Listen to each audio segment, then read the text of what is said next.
Guys, good afternoon. So, maulan ang panahon dito ngayon sa amin guys. Kaya, naisipan kong gumawa ng tinapay. So, ito muna ang ginawa ko. Bukhayo para ipalaman ko sa aking tinapay. Gumawa tayo ng dough. So, malapit na po siya guys. So guys, yung ating dough. Ilapad lang natin siya guys. Ayan. So, lagyan natin siya ng bukhayo. Ayan guys. Lagyan natin dito. Tapos,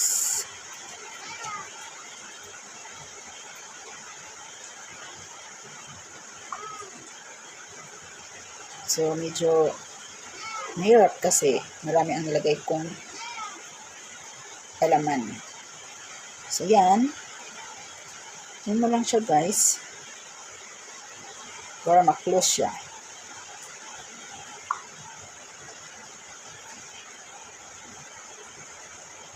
Yan. So na-close na siya.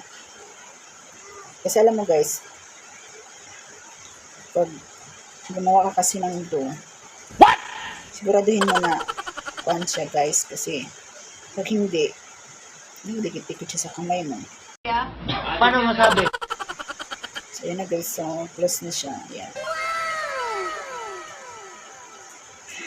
Ano to siya? Pan de coco. Siya. So, lagyan natin dito. And guys, ang ating pan de coco. Guys, luto na po yung ating pan de coco. Ayan guys, so.